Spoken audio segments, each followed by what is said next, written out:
Hello, ladies, gentlemen, and everyone in between. How the heck are ya? I am Diana Clary and the Lavender Lady, and this is Coffee with Lavender. Good morning, good morning, good morning. I just poured my coffee, and hopefully you've got yours. And here this morning, I have a wonderful guest with us. This is the one, the only, the brilliant, the beautiful Mr. RJ Downard. How the heck are you? Well, I'm in Seattle in my niece's Montessori classroom and on a smartphone. So if I'm cutting out with roboting or something like that, I apologize. Okay, yeah, yeah. This is an interesting little thing that we've got going here on this new window. We had a little bit of a problem setting up on my side, guys. So I'm using a different window. So my camera seems to be just showing me over in the corner. So I hope you don't mind not seeing my beautiful face, because you get to see RJ's beautiful face, and you are coming to us, if I remember correctly, from your niece's Montessori classroom. Yeah, and That's I've got my smartphone held in my hand, so it's not on my regular computer, and so it's amazing if anything works at all. okay. It's a wonderful way to go there. Okay, we might as well just dive right into this as far as that goes. I've wondered, and I cannot remember if you've mentioned it to me previously. Have you always been in paleontology, or is this something that you just got started into recently because you had the time to do it? Oh, well, I had always been a dinosaur freak as a kid.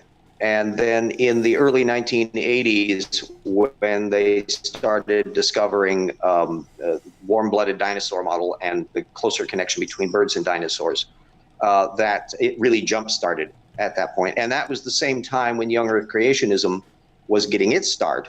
So I started paying attention to anti-evolutionism during that period as well. And then by the Uh-huh. late 1990s, I was then getting knee deep. Intelligent design was starting to come down the pike, and incrementally I got really into it. But I would be reading paleontology papers on dinosaurs no matter what. That was my interest. Oh wow. Okay, so you you were not uh, a paleontologist by trade or anything like that. It was just like a, No, gosh, I, no. No, I, I have a BA in history, and at the time the dinosaur thing was working on, I was in the China department of the Crescent department store, working in their stock department. So this was just an application on my part. oh wow, and you've turned it into something absolutely wonderful because as I far turned my hobbies into okay, now I've lost your audio. yeah. You'll have to repeat that because I yeah, audio as well, so I couldn't hear what you had said.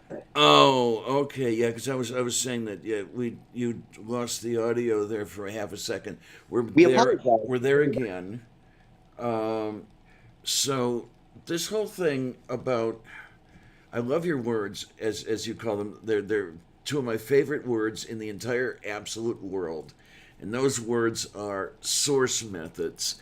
Could you tell everybody what Yeah. is source methods, and why is it so important?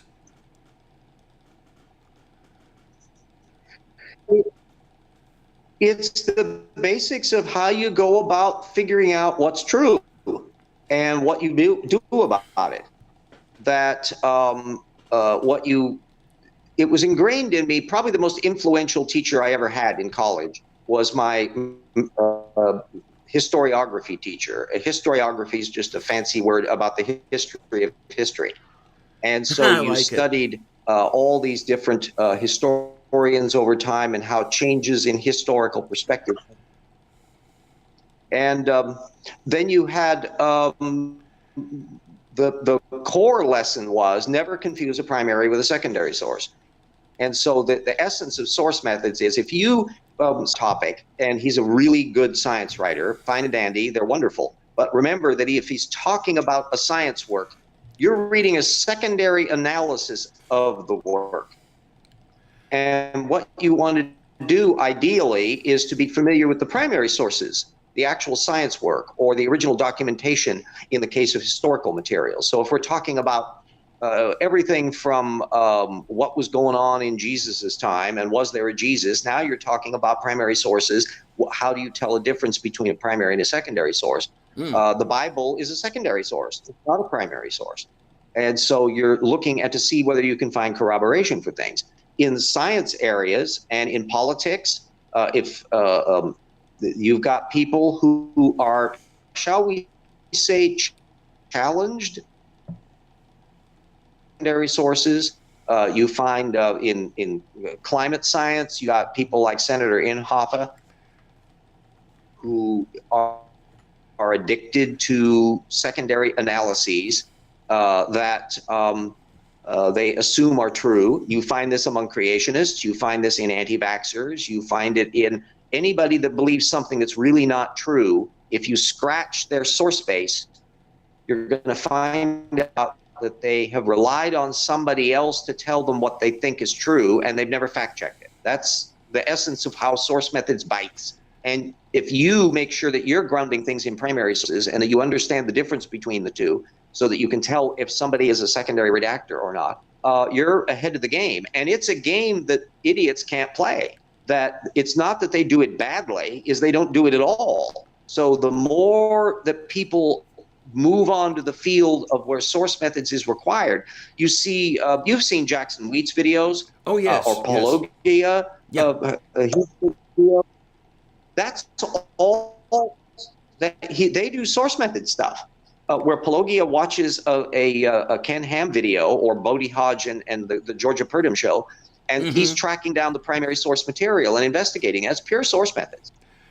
And so that you'll find that most of the really serious criticism of stupid people is at the source methods level. I'm just putting a label to it and reminding people that they need to do that. Now, somebody, for example, if you see my debate with Kent Hovind, that I'm using source methods in that debate. A lot of people that have debated Kent Hovind aren't using source methods. Aaron Ra is a data floor guy. That if you think of three different levels, you've got philosophy, which is materialism and God or matter or something like that at that level. You have the data floor, which are all the facts, the fossils, the genetics, the geology, the cosmology, all of that stuff. That's data floor. And then below that is source methods. And if all you're doing is simply proclaiming, oh, here are the facts, and I am the source of authority, and you just should listen to me, also not doing the source methods angle, which was why when I was debating Kent Hovind, I was making a point of bringing up that his methods are faulty and showing by my analysis that my methods aren't, and he loses under those circumstances. He was thrown off his game completely because he's used to playing a philosophy battle game, occasionally bumping into the data floor, but badly. Nobody was challenging him on the source methods direction. Don't forget all of those layers when having debates with people. Okay, then. So this is the thing I'm wondering about, because I'm still a little unclear. Are you saying with the source methods, are you going to the stacks in the college libraries with the journals that are all on the stacks and actually looking through that primary literature? And for the folks in the audience who may not know what that is, those are the basic, they are the papers on the experiments that were actually conducted. So are you going to that? This is where it gets more intricate, because not everybody should be expected to be interested or capable of dealing with every aspect of science. That was going to be my question. And, Thank you. By the way, your image is frozen on the screen, and so am I, but are you still hearing me? Yes, I am. I'm over on my, let's see if we can my do mug is this. annoying enough is they don't actually see it. It's probably perfectly fine. But I have because of the nature of my research, I basically have to deal with every aspect of the technical literature, and I have to dive in at those levels. But I don't. You shouldn't get a panic attack that you don't necessarily feel like being able to understand every element of a paper on galactic expansion and the formation of nebula in the early part of the universe. You won't necessarily be involved in every area, but I would imagine that in the creationism venue, there's a particular topic that you like and you feel comfortable with. That's the one where you want to dive in and get as familiar as possible with the primary source data. Okay, then, and it's basically almost the way a PhD would work. Then, specialization. Get in there in that tight area and work with that. Yeah, and the thing is, like I'm going to be interested in dinosaurs no matter what, and I got involved in other areas. The things I've been able to do that I think is a contribution to the literature is that because I'm paying attention to all of the source usage of anti-evolutionists, I'm able to measure things about their behavior that you wouldn't notice otherwise. If you read a creationist book or an intelligent design book, and I know that my sister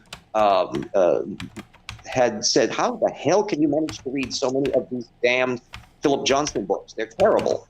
And I go, "Well, that's what I do in source analysis. That if you have somebody saying a stupid thing once, that's interesting. But if you see a pattern of behavior where they repeat the same stupid thing over and over again, book on book, now that's a different context. And if you have a lot broader familiarity with the material so that you can observe the behavior of the particular person over a lot of different years and a lot of different subject matter, that's a useful data point. Not everybody is going to be wanting to dive into it at that level. But if you take an area that you're really interested in and run with it, you have an advantage today. I was telling people when I was on Sci-Strike's show just on Friday night, is that the fellow who was saying that he was ignorant of so many science areas, being raised in basically a creationist environment. And I'm saying that I told him that we live in a perfect field, is available to everybody, free of charge in most cases, electronically. You can download PDFs and all the rest on a scale that was just gobsmackingly different than what was the case even 15 years ago. And so you would have to go to college libraries, you'd have to photocopy material. It was all laborious. And think about how difficult it was before Google searching. You're going to start at one end of the science journal and plow your way through 50 years worth of technical papers, not knowing what you're looking for until you find it. Oh, I remember as opposed doing to the that. ability to find. And now you can search topics. In the source methods area, it starts if the creationist, there's something that you can spot in terms of the structure of things. If you've read a creationist book and it's got a lot of footnotes, and there are a lot of ones that do that, and you're reading along, and if you've been following the things I've been doing with the Rupi and Sanford book, Contested Bones, that sometimes then you can spot, I'm going through source by source by source, page by page, the whole bloody book. Mm-hmm. And once in a while, he's making arguments and there are no references. Well, that's interesting. You know, somebody was the attentive footnote geek, and then suddenly they don't have footnotes popping in. That's because they're probably riffing past their data field, and you're observing them do it. Very absence of referencing is a problem right off the bat that you can spot. But if they do give a source, you want to try to find that source. And you don't have to track down everything. I'm doing everything in my work because I'm using that as a measurement. But what you need to do is to focus in on what are the important talking points that here's the controversial claim that they're making, and you're looking at what sources do they offer for that controversial claim. And you want to find out if the technical papers are available. If so, you want to download them and read them yourself, and then you get to find out, oh gosh, that person's leaving out a lot of information. They're making claims about the paper that are not justified. The only way you find that out is by reading the original work. And so that the fact that that's available allows you to do that. So if I would contend, there's been several debates with Standing for Truth that I've been following, and if you're familiar, creationist apologist, and also with Kent Hovind and others. And some of these debaters are not on their game, that they're trying to assail the creationist, and they don't know the subject matter. They don't know what the person has written or stated before. That's a very big lapse. Yeah. The idea that you come in that I've read a few things, but I don't really know what you're talking about. Well, then why the hell are you debating this person? So that there's an onus on the debater to be up on their game. You should know what your opponent has said, and you should be willing to hit them hard on it. Otherwise, you're a waste of airtime. That's one thing that I remember from. It wasn't as important back when I was in high school and doing the debating, because we had a standard topic, but it still was somewhat important to know your enemy, to know their style, what they were doing. And yes, as you say, a lot of people just don't know that. So this is not something that you pop into on a whim one weekend. You say, I'm going to debate creationists, and you just start doing that. Well, you're saying it doesn't work. Standing for Truth is a common video debater. He's got a slew of stuff online. So there's nothing that prevents somebody who's going to debate Standing for Truth to look at what he said, so that and because he repeats himself monotonously, that this is one of the easier targets to deal with, because he makes the same claims over and over again. Yeah, it's kind of. So I want to up the ante. It's as if you were going to the poker match without knowing how poker is played and having no clue about your opponents and expecting to do well. Yeah. Because I know that when I look at the old debates that used to go on between Hitchens and our dear friend William Lane Craig, for example, you see enough of those, you get an idea of what Craig is like. You can probably take him on, but then somebody new comes by, and no, you've got to look at them and see what they're doing and how they're doing it before you can even begin to challenge them. Otherwise, you'll look like a fool. It involves preparation. We have the advantage now of having accessibility of information, and the essence of source method is to find out what are the critical points. If, for example, your opponent has made blatantly false statements based on their own source material, and you neglect to mention this, well, gee, why not? Why wouldn't you make use of this? You're always wanting to fire your best case. You're going to do your best evidence, your best argument. And if you're not able to do that, and you're just going to have a harumph, evolution is true and you should just listen to the authorities approach, that ain't going to cut it. No, it's not. We have to all do better in this area. Because they are going to complain at you, rightfully so, that you are attempting an argument from authority, which you're really not. You don't want to do that. I tell people in my Evolution Hour shows, don't take my word for it. Oh, don't take my word for it. Check me, fact check me, look up the sources. That's why I make a point of putting source material up that people can follow up on. And I think I'm building a reputation that if RJ says something is so, it's probably so. And that it's not that you're supposed to take my word for it. It's that I will point you in a fair direction, and I will never misrepresent sources. Yeah, now there's the thing. It's how far do you go with this? Do you look up everything everyone has ever Do we have said? do we have a live feed thing where there's live? Oh man, you broke up horribly when you were saying that. So you something about do you have a live feed? Again, it's a figuring out that. Just look at how I dealt with Kent Hovind. Yeah, and I did, folks, put up the link to that debate between RJ and Kent Hovind. I will put it into the description. If we do get a breakup on there, let me know because I can always talk about it.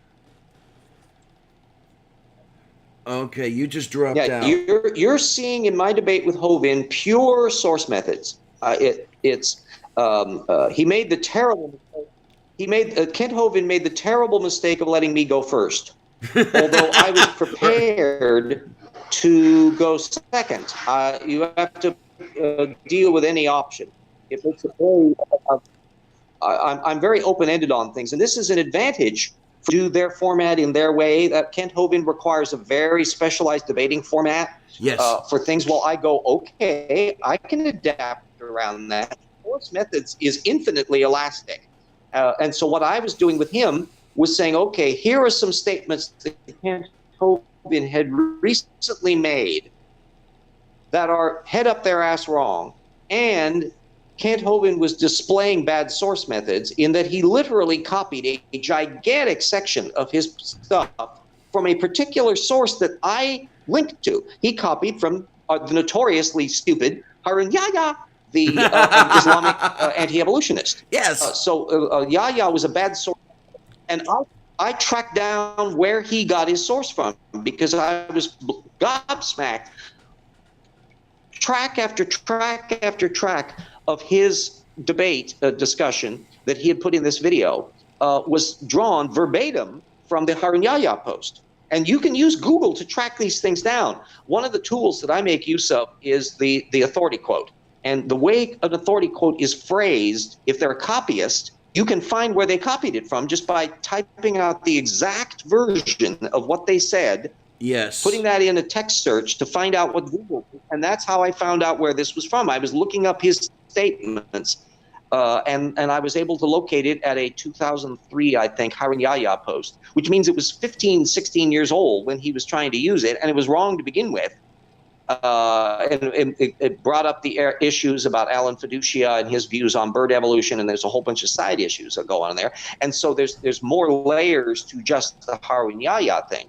But and another thing that Hovind is still repeating today is he's repeating the false claim that Archaeopteryx was a hoax. Oh yes, that one trotted out in the 1980s by some creationists and was just really wrong.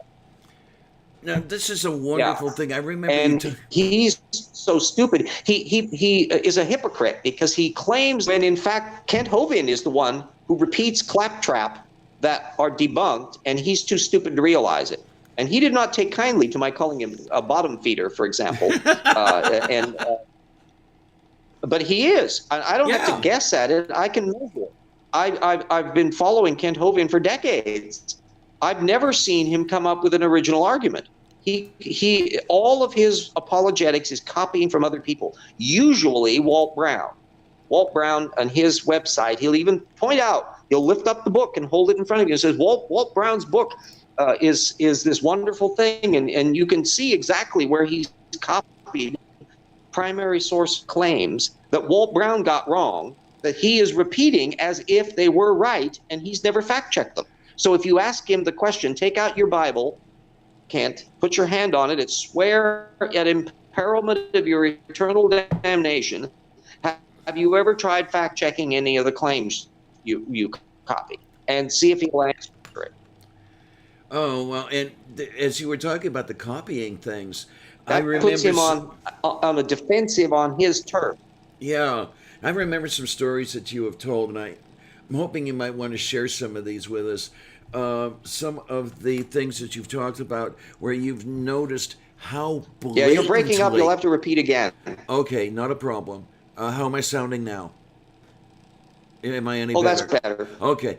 Some of the Yeah. stories I remember you telling, I'd love to have you share with some of these people here in the audience uh, of how blatantly these people have copied their quotes right down to the bad grammar and the misplaced punctuation. Yeah, yeah. There's a set of ones that I have. I call it generically the litmus test. It's something that's just head up the ass wrong, and anybody that repeats that head up the ass wrong can never have researched it in principle. Otherwise, they would have found out that it was wrong. One of the ones I call it's the Bonheur quote because it's from this French scientist Bonheur, Bounoure,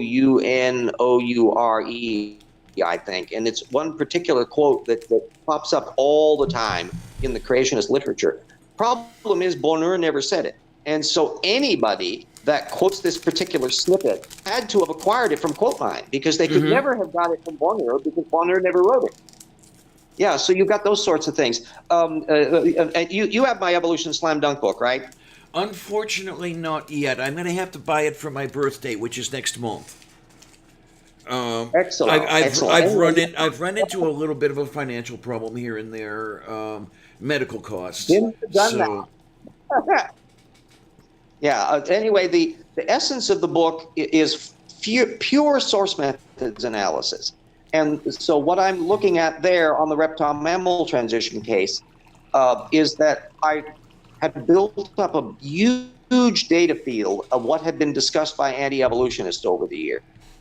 And what was showing up as almost never discussed was the damn reptile mammal transition. So that's why I targeted the book specifically on that topic to fill that hole in the apologetic literature. And I cataloged all examples of anti-evolutionists. There's only about 20 who have ever even bumped into the reptile mammal transition, and they all suffer from cranial blockage of the rectum. Every single one of them got the reptile mammal transition blatantly wrong. You can literally see it. What it is now a resource base that you now, if you bring up the reptile mammal transition and you have read my book, you will literally know every possible counter argument that the creationists could offer, and you will know exactly why those arguments are wrong because you will have known all about this because I did the legwork for you. And that's why it's now an ammo bit. Jackson Weed and I are doing the same thing for the Answers in Genesis books, that we're going through those little puppies with a fine-tooth comb and tracking down primary source material. And there is no end to stupid on these things, where Jackson was studying a just brand new bit about this claim about coral growth rates that this guy Whitmire at Answers in Genesis was relying on. Here's the daisy chain again. He was relying on this guy Roth for a particularly high growth rate. And when Jackson actually bought the book, sent it to me, I photo scanned the relevant pages because he accidentally sent it to me before he sent it to himself. Oops. So I arrived at my place, and I'm allowed to keep the book. But anyway, I just pages and emailed it to him.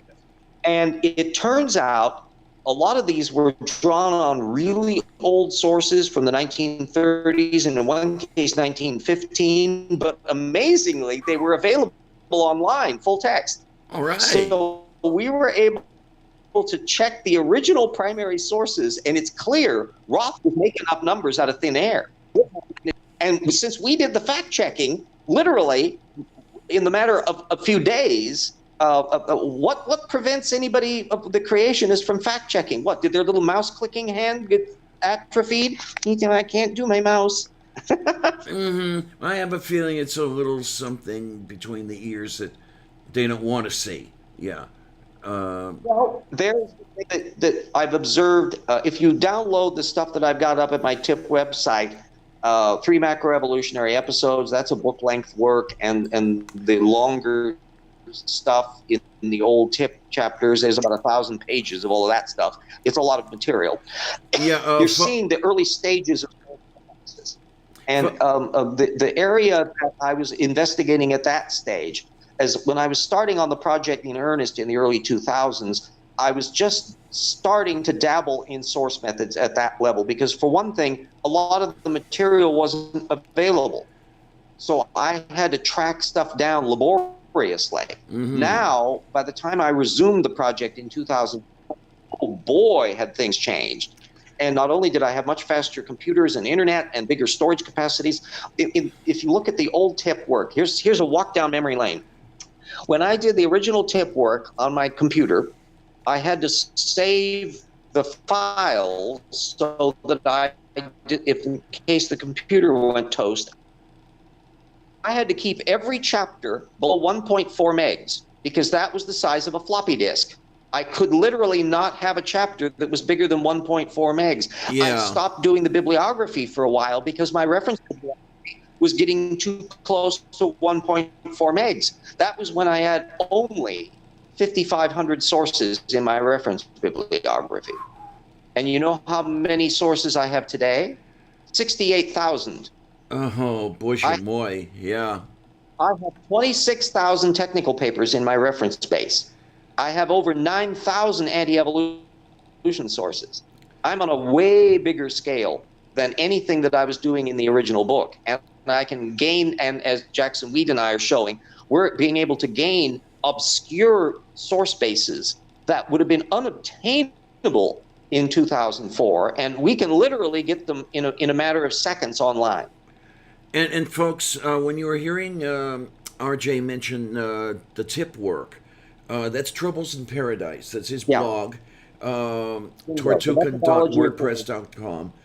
It's over here in the description. Get there, take a really good look at it. It's some wonderful stuff. Apologia, Paul Enns, he became a convert as well to source methods, and he's been drawing on my material. And I want everybody who is expert in varying areas to be able to draw on each other easily. Yeah. John Perry, who was just a guest on Jackson Wheat's show, he had heard me talk about the fact that James Tour had put up this kind of apology to Jack Sostak. And so he gave me a tweet message, say, well, do you have a link to that? And I go, sure. And I shoot it to him. And he goes, wow, that you did that like in like a minute. And well, because I've got this information organized. Yeah, no. And so that. Okay, you dropped out. The main thing is that. There we go. You're back. You're back now.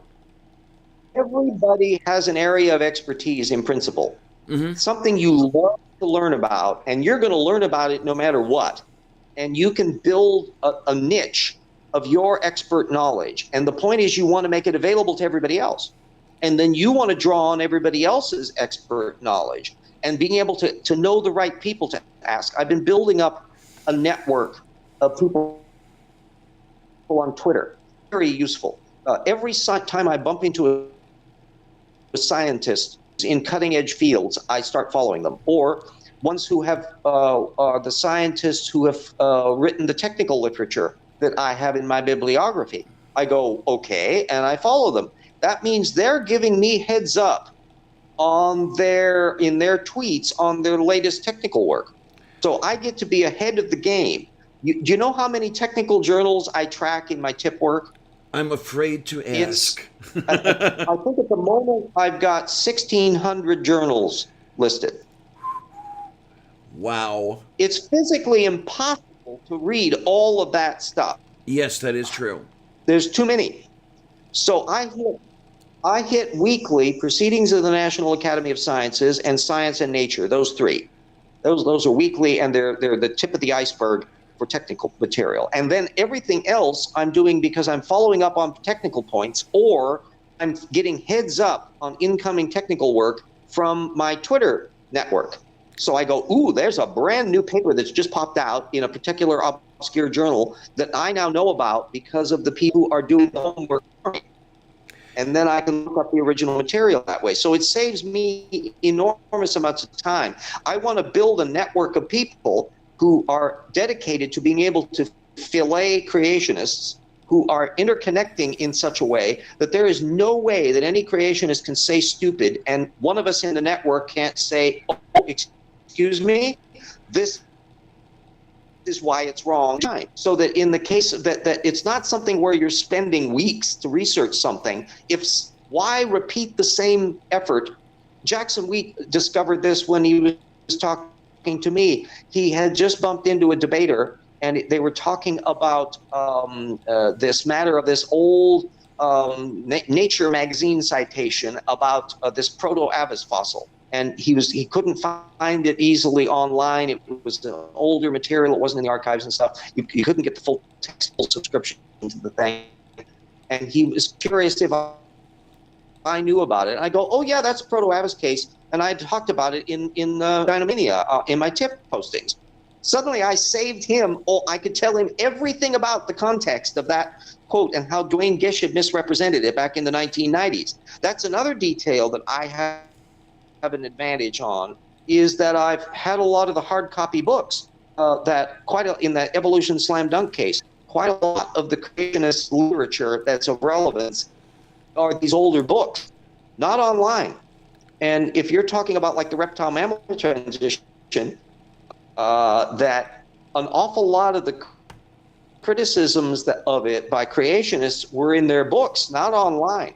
You want to look what literally know the creation going to do. If they're going to, if they don't know anything about the reptile mammal transition and Google it, hoping to find some creationist apologetics, I know exactly what they can find. It's John Woodmarapp and maybe some Elizabeth Mitchell and maybe a little bit of Doyle. There's only a handful of people online who have ever bumped into it. So you literally know what their argument is before they open their mouth. Mm-hmm. Now, there's the interesting thing that you've mentioned a couple of times, and it's always had me wondering, for the people just getting started into this, you've mentioned the technical literature, that sort of thing. Where can you go to get some of that? Because so much of it is behind Trumpian paywalls. You know, you've got... yeah, it depends. Proceedings of the National Academy of Sciences, pnas.org, is the holy grail, because it's a public government-funded proceeding. It's the National Academy of Sciences. Although the cutting-edge papers, many of them are not full text available to begin with. Everything at PNAS is free open access once it's a year old. Okay, so this is... And a lot of the technical papers, they are open access even when they initially publish them. So, but after a year, everything. So the entire 100+ years of PNAS is open access, free. Oh, beautiful. This is now, going into the description. And here's another measure. If you feel uncomfortable with the sciences, you can measure your own level of comfort and ease at PNAS. Go through and check out the latest issue and look at topics that are areas where you're familiar. And if you can look at the abstract of the paper, even if it's not open access, if you're looking at the abstract of the paper and it's like in Martian, then you don't know enough about that field to dive into it. Mm-hmm. If you're reading the abstract, you're going, oh, I understand what that's talking about, then you are familiar enough with the literature, familiar enough with the terms being used.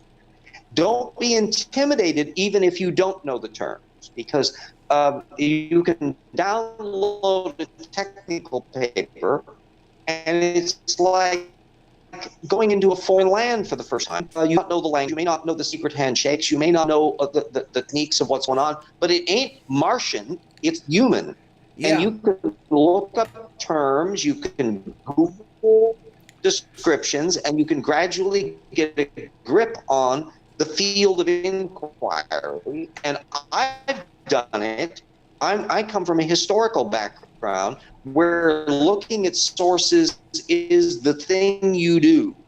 And that same principle you apply to lawyer papers, you apply it to science papers, and you'll find that bullshitters will try to use the terminology to their advantage. And you knowing the terminology doesn't allow them to do that, because you realize what little flips of things. Andrew Snelling is notorious. Dwayne Gish was notorious for using terminology in very specific ways that when you start looking at it, you're going, why are you using that way of term? Because you're trying to twist the discussion to get it to fit the argument you're wanting to do, and he's trying to bullshit you with buzzwords.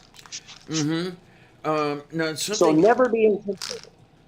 Something interesting that you've suggested as you've been talking here, is there a way that you could suggest to the person who's never done this before how to read a technical paper?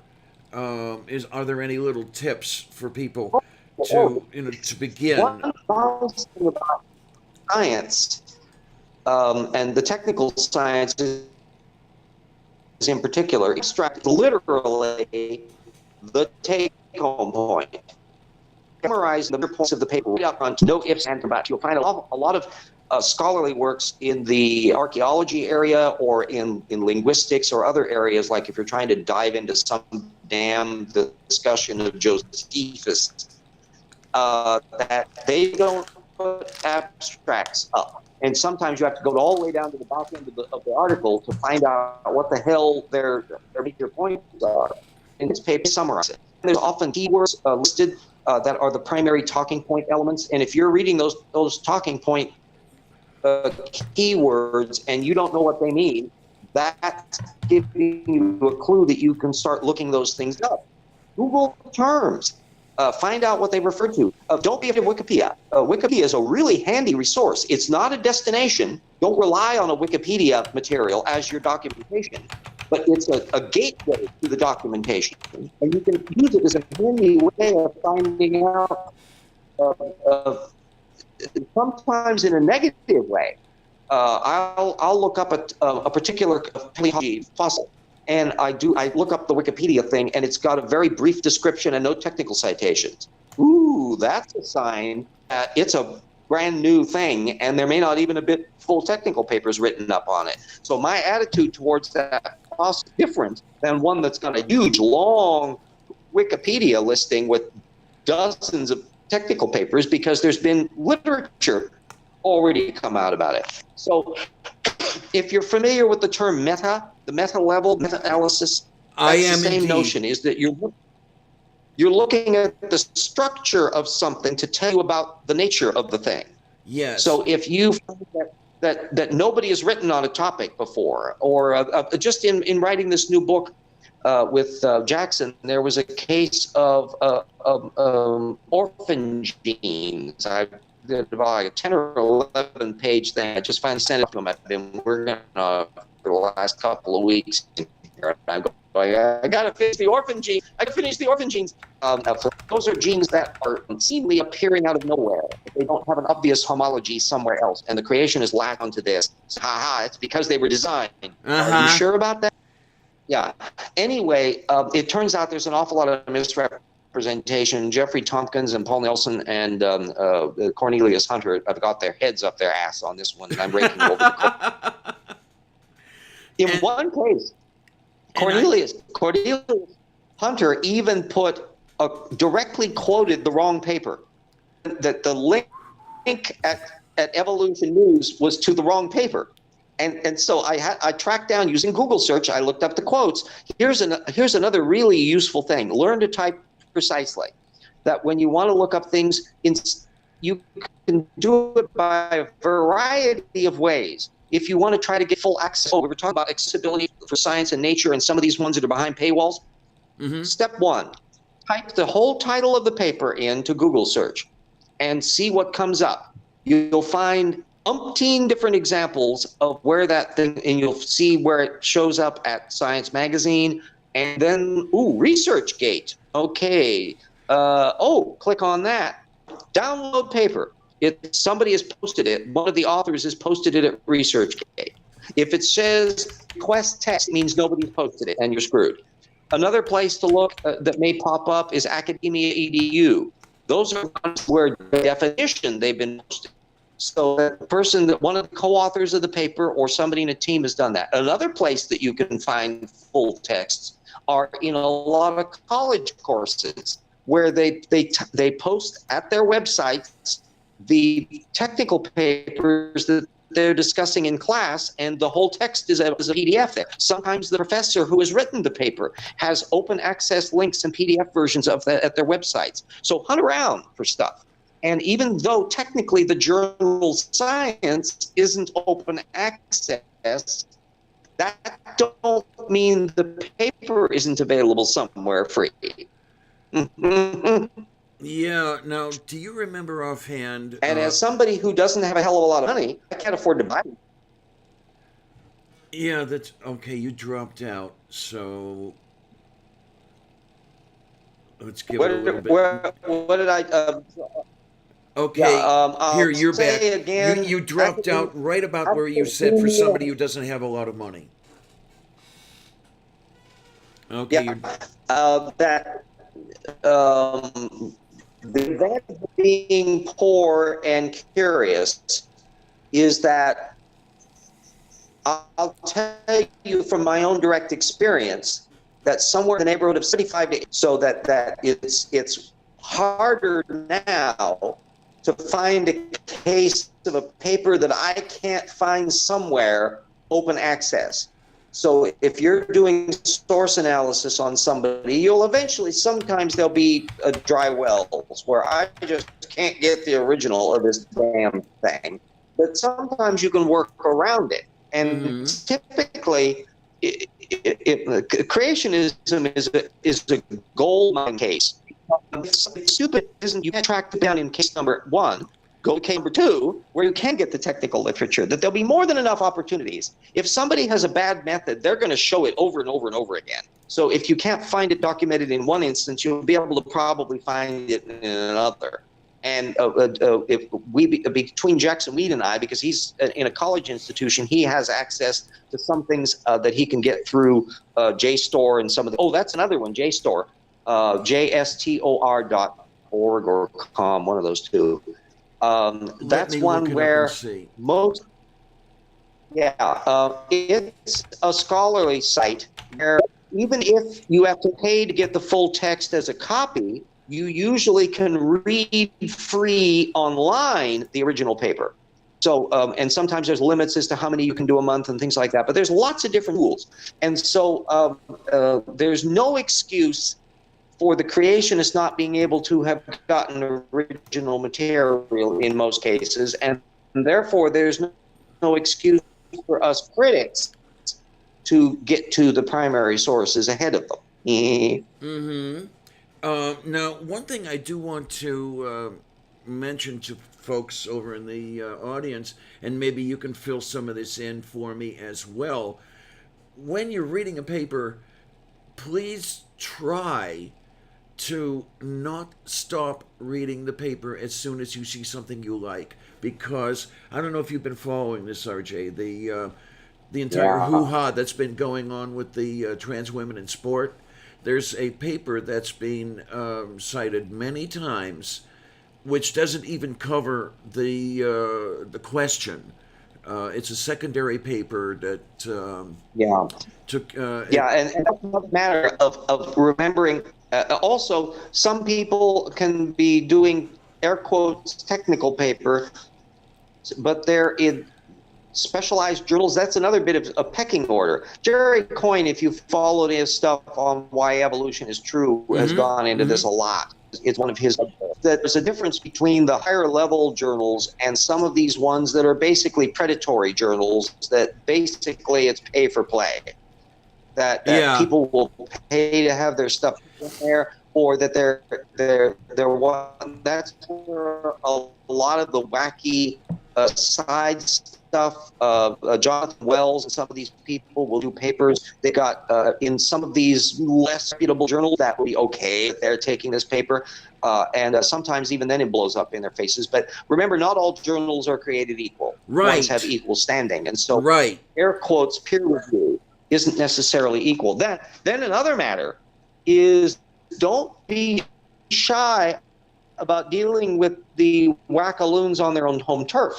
Answers Research Journal and the Creation Science Research Quarterly and the Journal of Creation, those are all the air quotes technical journals of the young earth creationists. And they publish their papers there.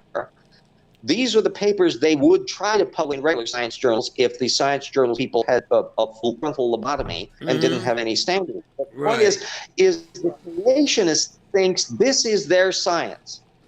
And you can then look through their papers. That's what we're doing in the rocks were there. And it's what I did in sections of Evolution Slam Dunk, is here we're saying, okay, creationists, take your best shot. Here's your technical paper published in your technical journal where you are on your own home turf. We get now to look at how your argument is constructed. And when you go through in that and find out, oh, John Woodmarapp, your paper where you're trying to discuss cladeism, here's the original papers. You got your data wrong.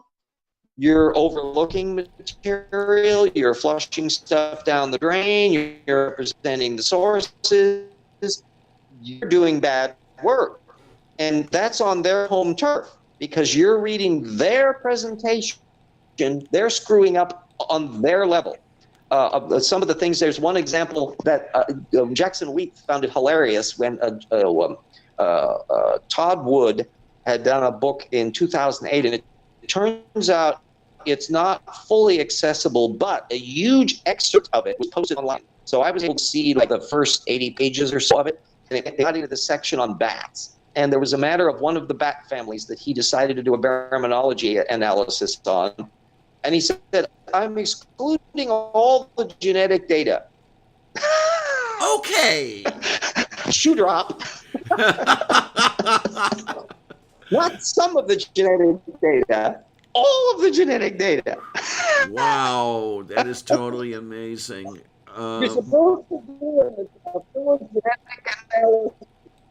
You're removing all of the genetic data from the family in question. And then he parsed down fossil data because a lot of the, I think about like the 20 families, only a portion of them have any fossil record at all, let alone going back all the way to the thing. It's still uncertain. All the genetic data suggests that bats might actually go all the way back into the dinosaur period, that they might have originated about 6 million years ago, and or 70 million years ago. And but the fossils all day later, bats have a terrible fossil record. Big animals with extremely lightweight bones that are in circumstances that are hard to preserve. Like, duh, you don't have much fossil record. That's, by the way, the thing I describe as the Bermuda Triangle defense argument in the old tip thing. I tried to come up with a bunch of handy phrases to come away doing classic term, but I came up with the Bermuda Triangle defense that was relating to fossil data. The counterpart is the Bermuda Triangle, where you're saying, "Ooh, the mysterious ship disappearance on September 28th." And you neglect to mention that the worst hurricane in 20 years went through on that. I think that might have something to do with the mysterious ship disappearance. So in fossil data, it's how easily is it fossilized? Where are the rocks? It's no coincidence that the early marine reptiles have a bad fossil record. Why? A, they live in the sea, which means that their bodies are going to be in marine deposits. And guess what happens with plate tectonics? It chews up the seafloor. There's almost no seafloor that dates before the Jurassic. So if you're trying to find Triassic deposits in the seafloor, for one thing, underwater archaeology ain't easy, paleontology. So what you're waiting for are snippets of the seafloor. Plate tectonics has smushed up onto the land so that you can get to it without being in scuba gear. And sometimes, in the case of one area that this new dinosaur was found, I had to climb up the side of a cliff to find the damn fossil. This ain't easy. Yeah, no, isn't well, that any more... creationist who tries... Anybody that tries to... Yeah, go ahead. Isn't that more or less how Tiktaalik was found? Where the area was not necessarily seabed, but pretty close to it, but it was moved to a more accessible position? find the ancestors to land tetrapods. You're going to be living in shallow coastal waters, not deep benthic oceans, but the shorelines. So now you need shoreline deposits, but not any shoreline deposit. Having a Cambrian shoreline deposit or an Ordovician or a Cretaceous won't do it any good. It's got to be from the Devonian period. Mm-hmm. Otherwise, you're not catching the right thing. It's like your time machine and going to 1940 and wondering why you're not looking at the Lincoln assassination, because you're in the wrong time frame. Yeah. So you need to go back to, so you need to find Devonian water deposits that turns out there's not a hell of a lot of those. And there was some little bits in New Jersey and a few other places, and stuck on the north coast of Canada, which was an awkward spot. They had to worry about polar bear attacks. It was a really weird place to get to, but that's what paleontologists do. And that tells you who's willing to do the work. That some armchair anti-evolutionist at the Discovery Institute is way too lazy to get out there on their all fours in roiling hot sun, whisking tiny little bits of rock out. That takes dedication. And yes. So you can tell who really is interested in the science and who's an armchair critic. It's tough. Yeah, this is a little bit more than so the Bermuda Triangle defense applies to any of those examples. Yeah, well, Snelling, he's a fun example. Oh, and there's another concept that I'm trying to popularize, and that's the fact claimants.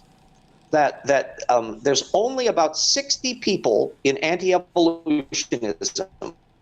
Let me repeat that. 60 people in anti-evolutionism who make the fact claims anti-evolution. It's that small a number.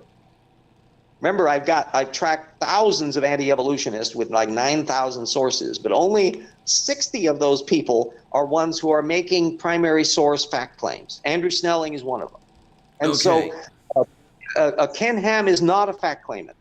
Kent Hovind is not a fact claimant. Ray Comfort is not a fact claimant. Oh, definitely not. Right.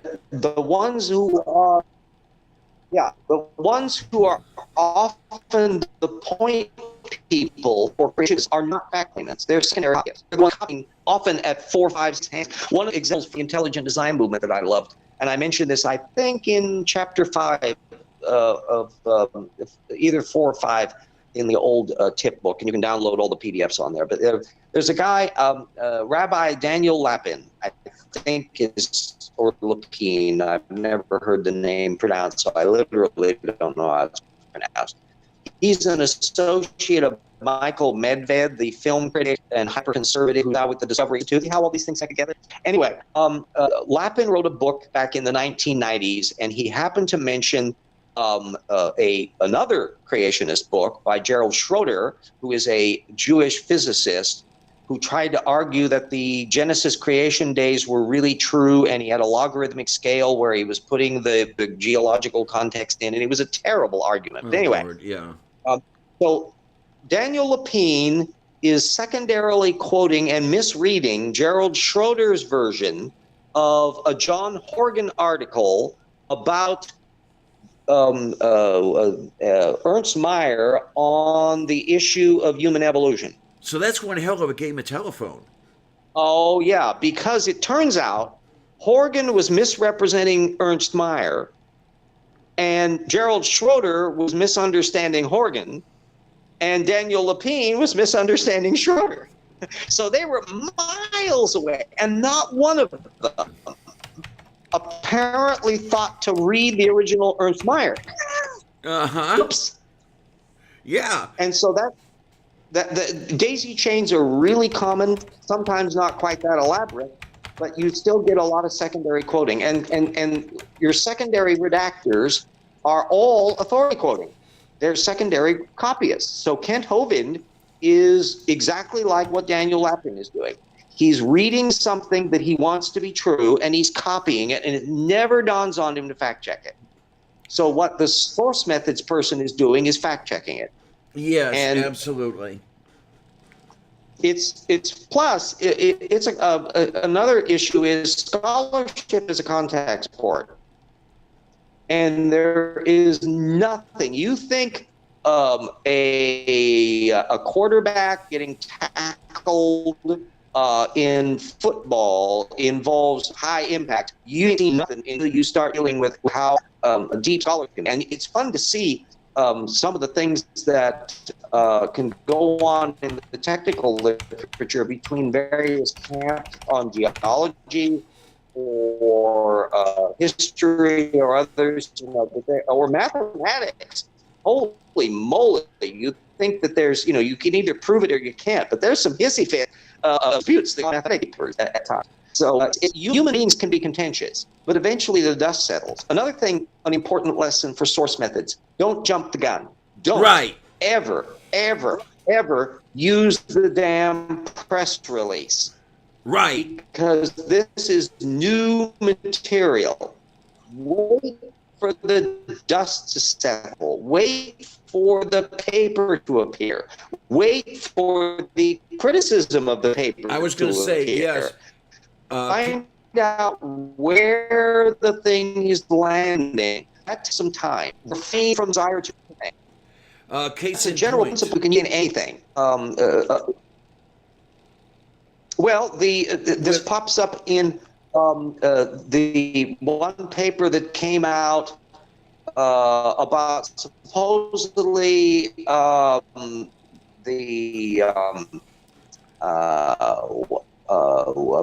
you speaking cephalopods came from outer space, and you're going, what? Oh, okay.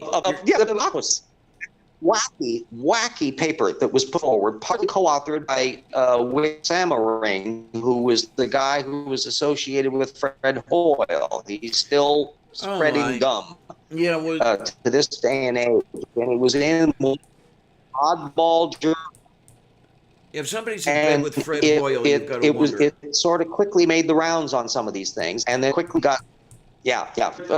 Describe Alan Fiducia as the Fred Hoyle of bird evolution. You can use him as an archetypal representative. Fred Hoyle was a brilliant physicist, but he was an oddball. Yes. And he became an intractable opponent. He was the one that coined the term Big Bang, and it was intended as an insult. And then he's pissed off at the fact that it became the term that everyone did. Yeah. Yeah, he's if you're reading Hoyle, you've got to read carefully because some of his stuff was pretty crackpot. All of his books were. I mean, he thought the bubonic plague came from outer space, and he was venturing into areas. Here's another little rule: that if somebody, even if they've got a PhD, if they're pontificating on an area outside of their expertise, immediately put a red flag up. Yes. So you don't necessarily want to put all of your stock in let's say, a mechanical engineer talking about abiogenesis. Yeah, or a chemist like James Tour shooting his mouth off on abiogenesis. That's another little area of that. Yeah. You find that another area, you don't rely on single sources. It doesn't matter who it is. I never rely on a single source. If an argument is sound, you'll be able to get it from more than one direction, and you can build on it from more than one source base. Yes. That means that you're not relying on that particular time. One thing you can find out, for example, in the technical literature, that I put warning flags up. If all in the area is done by just that person and their team, that bothers me, because why isn't somebody else doing it? So they might have an axe to grind. This is really important if you start getting into psychological work and sociological analyses and others. You have possibility that you're looking at somebody with a doctrinal position. And then the other parts are where you start fits between types of things. You saw them in the 1990s with Stephen Jay Gould camp versus the Richard Dawkins, John Maynard Smith camp over punctuated equilibrium and that sort of thing. You find it in E.O. Wilson camp versus almost everybody else over kin selection.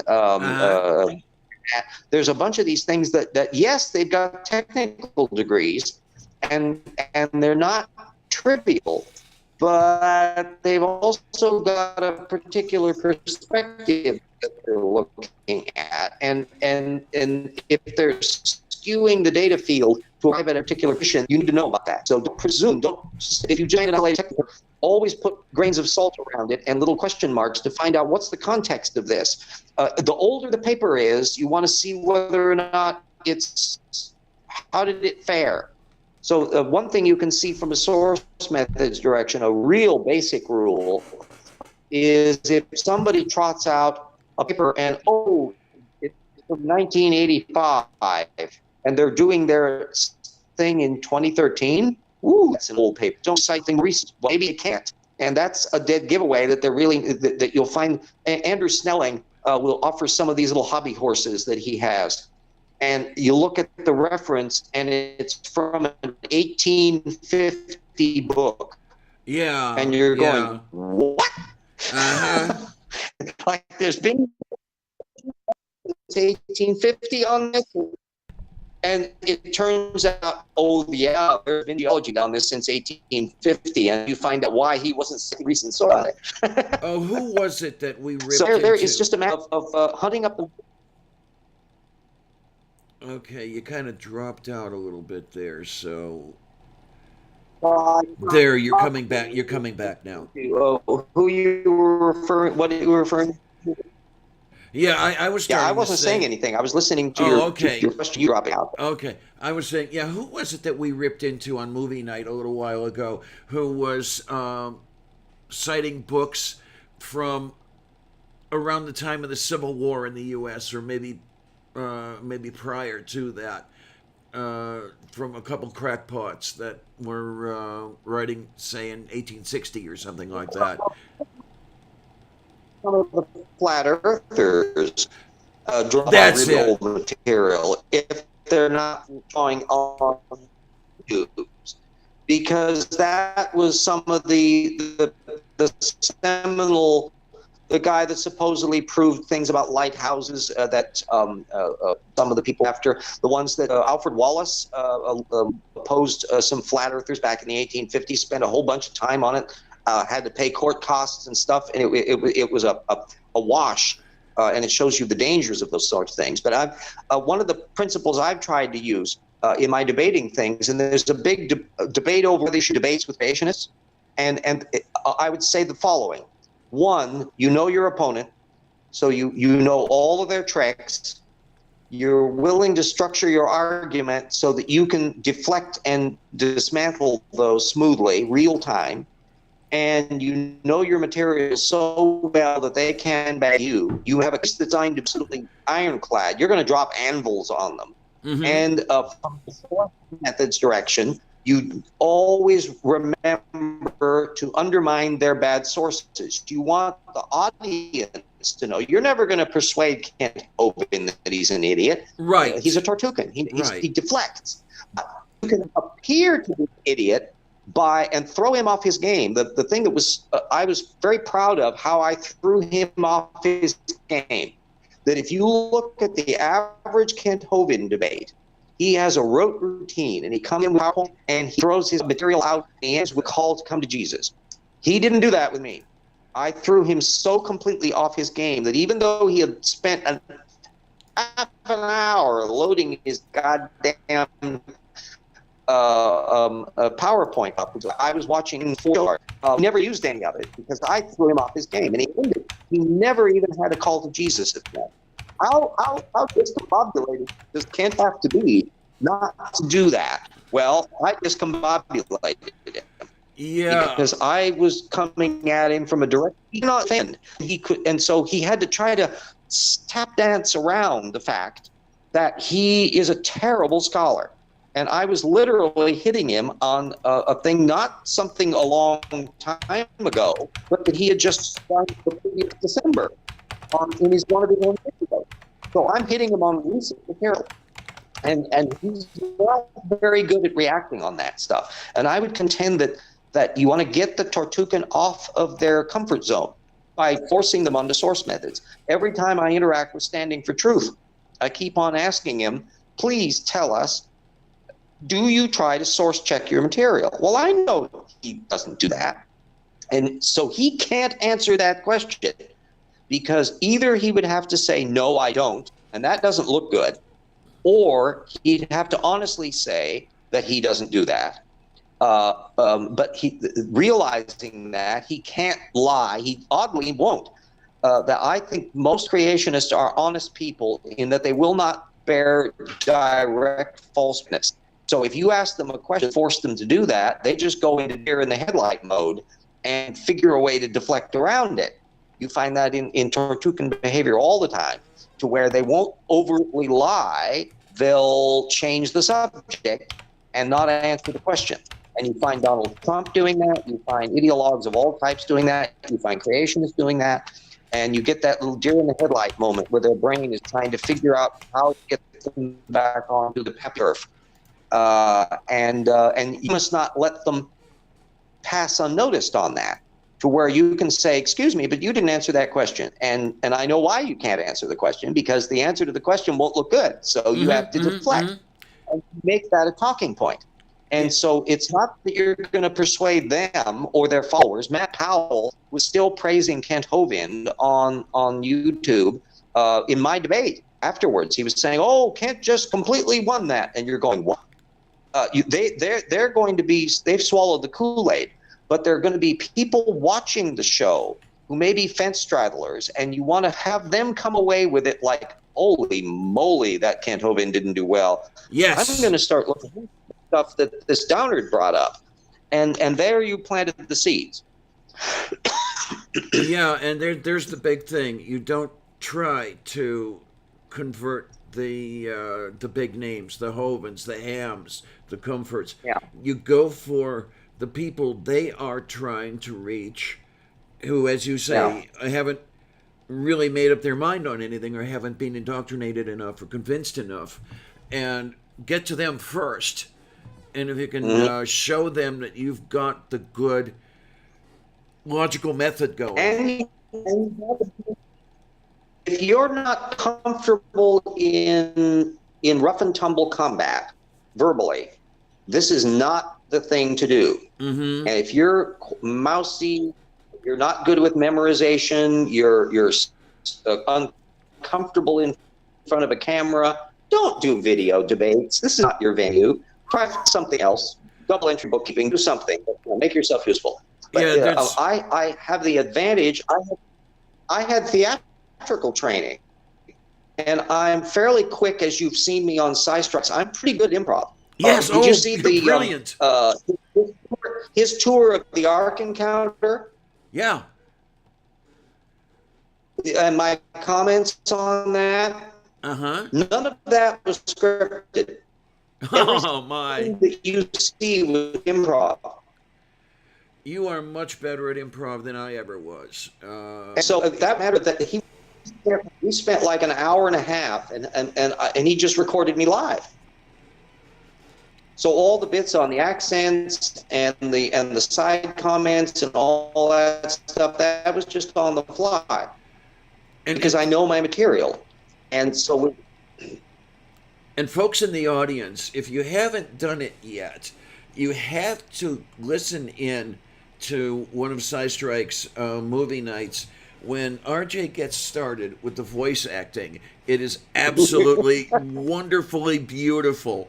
You've got some of the best work I've ever heard. I've had Grand Nagus from Deep Space Nine to my repertoire of names, because that's the thing. Oh, the little actor with a little bit of a lisp like that he has to his bit where he was played the Grand Nagus, and so I did that one bit in the Grand Nagus voice. Oh my! And my Charlton Heston and all of that. Behold his mighty hand. Yeah, I've always liked doing. Some people I can do better than others. There was one, I recorded somebody's answering machine in a HAL 9000 voice. He just absolutely adored my HAL 9000. I'm afraid I can't do that. We may have to do some recording on that, and I'll use that as a intro if you don't mind. We'll have to work on that at some point. Yeah, but, I had a whole bit. I compressed the entire 2001 plot down into an answering machine trope that had all those things about. Wait a moment. Wait a moment. Oh man, Wait a moment. you talk about And 2001. all of that stuff. I scripted that stuff. I am simultaneously. Yeah, 2001: A Space Odyssey, the most overrated masterpiece ever made. It's I'm very ambivalent about it. I'm fonder, frankly, of 2010. I'm not a great hit. It's got Alan Mirren in it, so you're right off the bat, and John Lithgow. Uh-huh. So it's worth it just for that. But I think it's got more heart to it, and it's a funky little story. It's elements that Arthur C. Clarke, because remember, he wrote a whole series of novels that expanded on the stuff that wasn't in 2001. Right. And Kubrick is visual. He's not a plot guy. He doesn't have the characters vacuous. They don't have much dialogue. It's visually impressive. That's for sure. And if you have a Blu-ray player, get the Blu-ray version of 2001. It's absolutely gobsmackingly beautiful. Now, Blu-ray I do not have in that context, but I will it's say also essentially just a story on.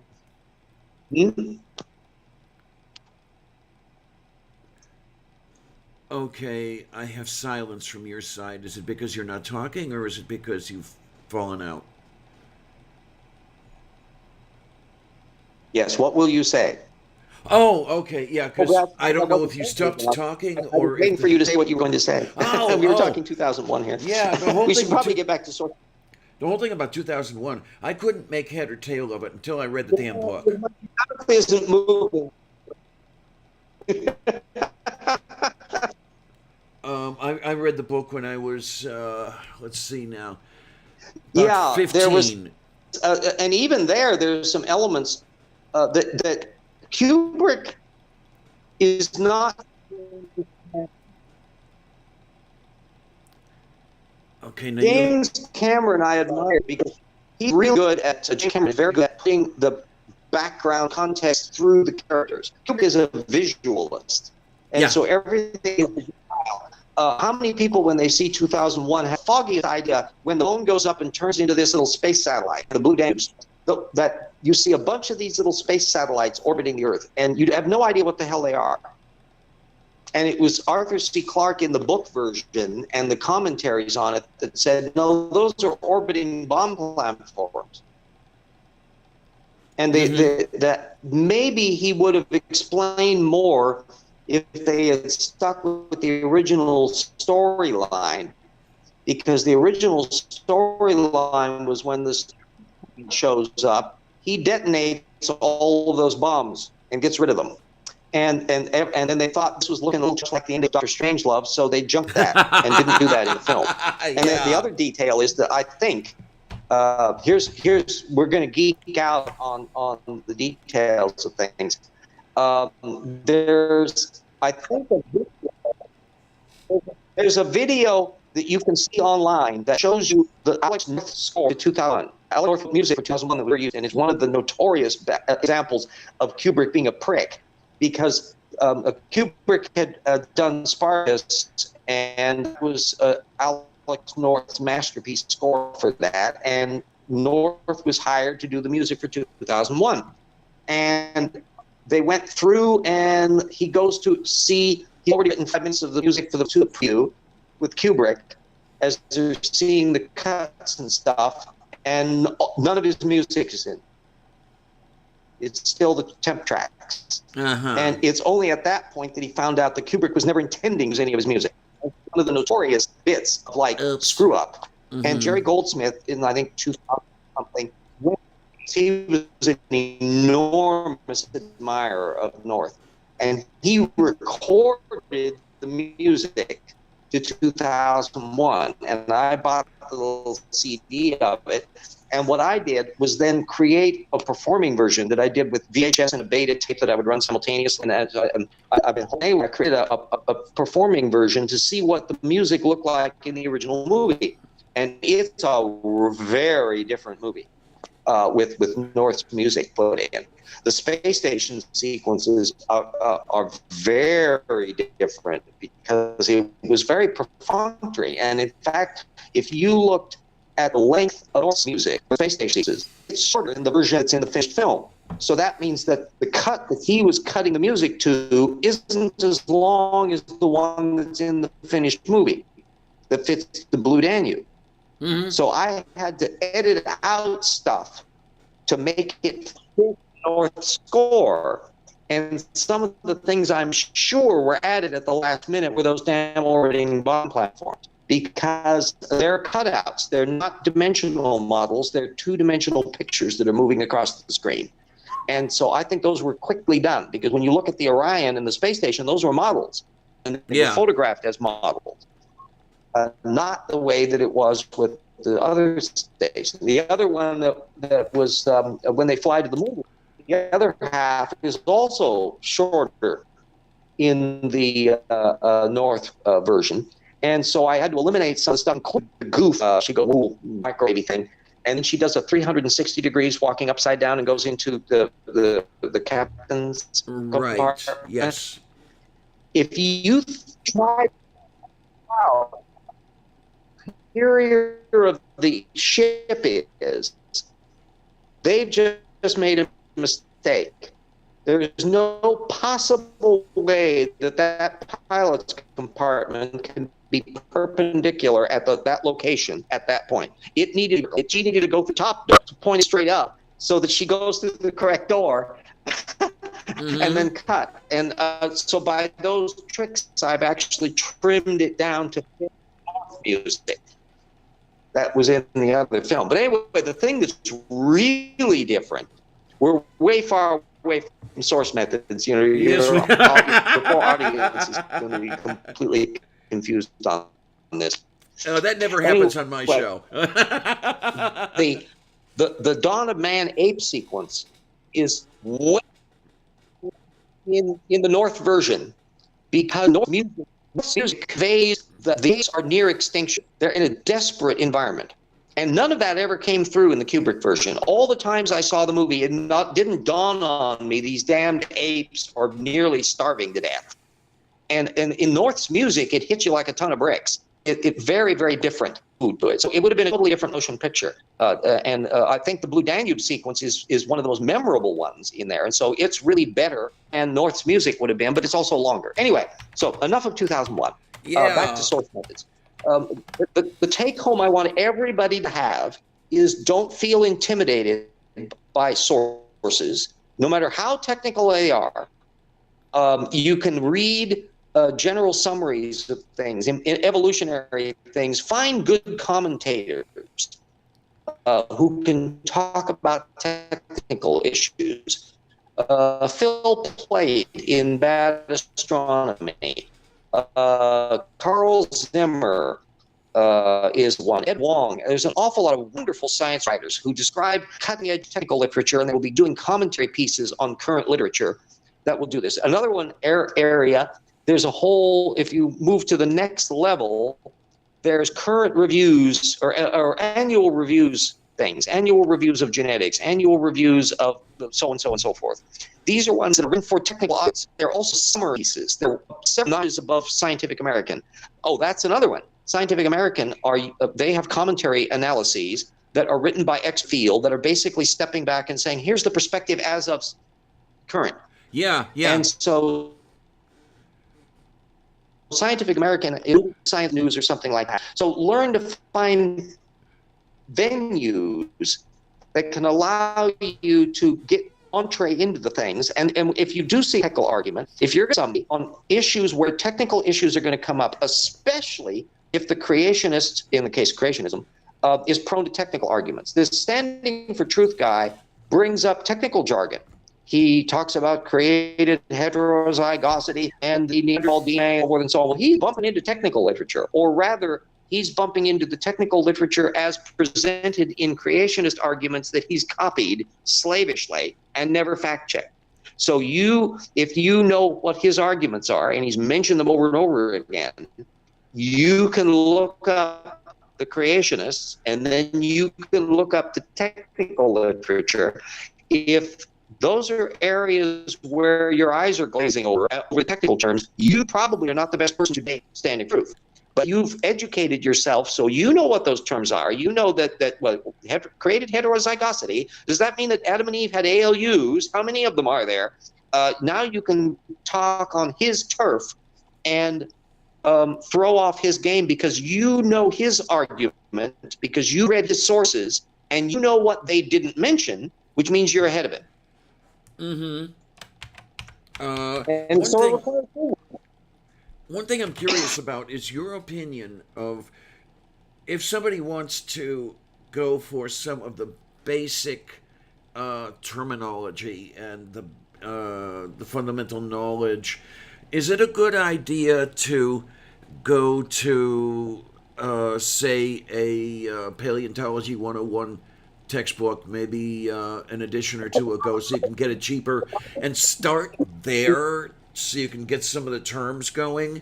Or do you not want to do something like that? Don't overlook damn Wikipedia. Just Google the thing and go to the Wikipedia source. Because they'll have a lot of the definitions and structures of things. They'll give you the basic feel, and you'll by definition see the technical papers that are not brought forward. So it's giving you a window into where to do follow-up. Never treat Wikipedia as a destination, but it's an excellent portal. Yes. It's a perfectly valid way of doing it. Yeah, because the way I look at Wikipedia, I hope others do as well, is the sort of thing that you get with, say, Science News, or a nice summary of some of the things that are out there. By no means complete, but it's a good place to start. And then the first place you go is to the references. It'll usually mention if there are controversies, and it will, and if there's not a discussion of some areas, there's literature, like I mentioned in those paleontology cases, that's a clue that you're talking about something that's really new work, that they put a Wikipedia post up on it, but yet you don't have any dust settled on it. So those all give you measurements of things. There's a heuristic set of tools that any scholar can use, and you can apply them to any area.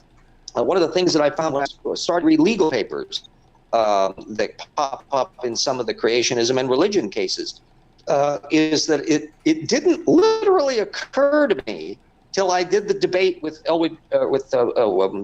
Gary, his last name is, on the Grease v. guy. It was my very first debate. I had only a week to prepare for it, but it shows you how powerful source methods is, that I acquitted myself extremely well against a lawyer in a law school on this. But the thing was that he I didn't have his book, but I did have a ton of his legal papers. Almost all the legal journals are open access. And so I was able to download all his papers on these matters. And I'd never noticed before, but the law papers are structured in tripartite form. And that's why they're so long, and that's why they're so boring. Because literally, the law paper doesn't have an abstract like a science paper. They'll tell you in the first section what they're going to tell you. And then in the middle section, they tell you what they're going to tell you, which they've already told you in the introduction. And then the third section is the summary, where they repeat the thing that they already told you twice. Mm-hmm. I'm not making this up. That's why law papers are literally 3 times longer than they need to be. If you have a 90-page legal brief, there's only about 10 pages of data in it, if you look at it from a source methods point of view.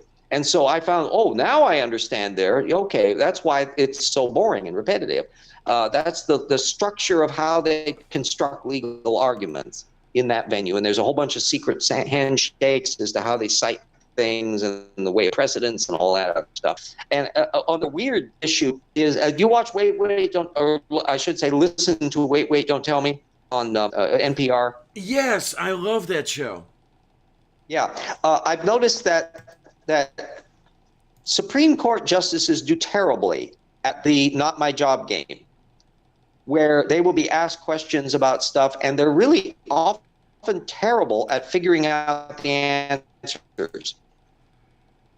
They've several justices that have been on there, and they're not very good at it.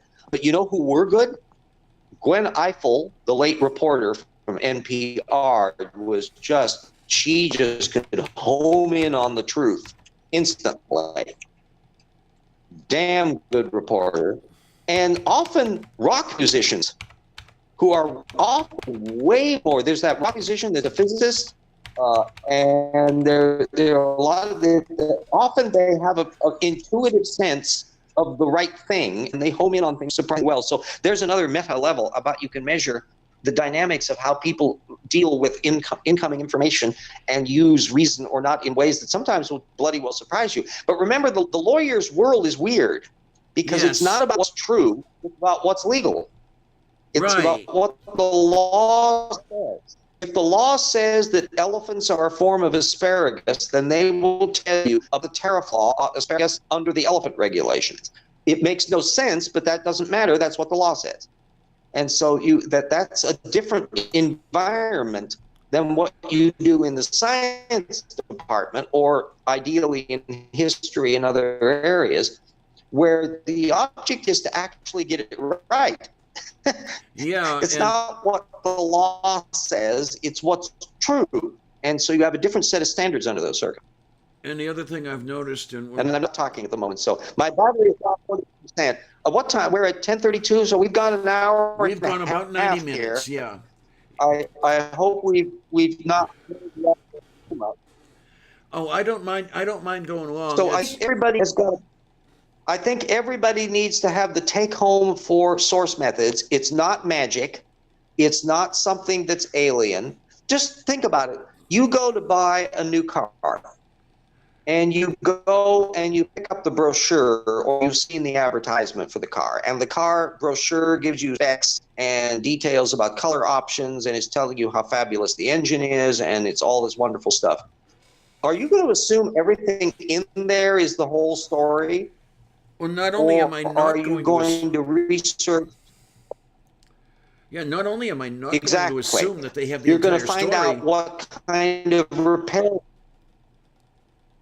You will assume that, in fact, the brochure is a piece of propaganda, and it may or may not be accurate, but they deliberately are not going to tell you. If the car, for example, has a terrible repair record, the joke for Volkswagen for years was Volkswagen makes fabulously good products that work wonderfully well unless they don't. In which case you will have the biggest damn repair bills, and the thing will be in the shop constantly, and there would be the terrible or look at what happened with Kia and the other Hyundai. That they had the worst reputation of any automobile maker on earth. They were just one notch ahead of Yugo when they came out, and they learned their lesson really fast and transformed the company into one of the highest tech, highest quality car companies, and transformed the entire automobile industry to where they upped the ante about what was standard equipment on cars, because they thought, oh, hell, we could put all these damn safety devices on that you would get as optional equipment on a Mercedes, and we can put it on our damn Sonata. And they're suddenly jump-starting the whole industry. Well, what you do is you research, you find out what Motor Trend has to say about the thing, and you find out what the reviewers do. You're doing source methods.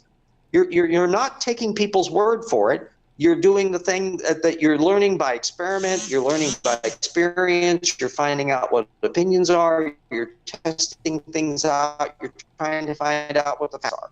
And that's all source methods is. That trying to ground things in reality, and in the world of scholarship, the reality has to do with what's published and what is available as fact. And the people who have their cranial blockage of the rectum problem are ones who will be easily addicted to secondary sources. They literally can't tell the difference between a secondary source and a primary source. This is a core problem. That, for example, they will read, I call it the Darwin quote, the one that he has about the eye? Black or something in the eye. That's another one of Darwin. There's 2 or 3 Darwin quotes that knock around. The odds that the person using that ever read it from an actual Darwin book is remote. Right. They got it from QuoteMine. Right. And they think that because they've read the snippet, that they have read the original material. And the moment you have a mind that can do that, can think that the quote becomes real because somebody quoted it, as opposed to you're reading the original material to realize the context of it is not nearly what you thought it was. And it doesn't mean what you thought it was because the quote mind has done it for you. Yeah, if you have a mind that does that, look at that, and this applies to another area as well. What is the Bible but not one of the longest secondary sources in current literature? Uh-huh. And never assume that somebody with an agenda is telling you the truth. Again, with the Darwin quotes, that you've mentioned, the 2 or 3 of them out there, there's always something missing. That second half of the paragraph is the one that completely reverses the impression that the quote miner was trying to give you. Another one you want to look at is the ellipsis, the dot, dot, dot in a quote. Ooh, I want to know what was in the dot, dot. Yeah. At the very fact of what are they leaving out that they didn't want to put in there that they don't want you to see. Another thing you can take notice of is inconsistent thing. If somebody is a footnote geek, they got all the little footnote references, but they're a secondary source addict. They're copying the reference from a secondary source, and they will copy the source citation from the secondary source, which means they may be copying from different modalities. So, for example, they got an article from Science Magazine, and it's author, et al., date, title, page number. And then another science article is just the lead author, and then there's no title, there's volume number and page number. Why are they different formats? Why? Because they copied them from different sources that had different ways of referencing the science journal. And so inconsistent footnoting is often a clue that you're dealing to a secondary redactor. And then eventually you become so familiar with the story. Oh, there's Darwin quote, there's Lawton quote, there's the Gould quote. These are ones that make the quote mine. Now, then the other thing goes is when you get those ellipses or particular ways of phrasing something, Google the text. Yes. Sometimes you can locate what quote mine they're relying on. Sometimes it's really specific that literally a particular person made that particular version of it spelled that way. And that's how I found out about Kent Hovind there. You know, he was copying everything, even down to the brackets and the misspellings. And he was so fucking lazy because at one point, even though I found out later, he had typed all of that stuff in himself. So he's being an honest scholar. When he was reading the text aloud, he hadn't bothered to look what some of the words were. So he would talk about lacustrine, whatever that is. He actually said that in the video. That he didn't know the terms that he was. If you go to the point of discussing a technical issue and there are words in there that you don't understand and you don't look them up, you're part of the problem. Right. Yes. Yeah, because remember that from technical papers, context will not necessarily get you where you need to go. Sometimes it can, but not always. You know, you can't read around the paper, read around the word in the paper and know what they're talking about. Yeah. Sometimes you simply have to go and look it up. Just refers to things in lakes.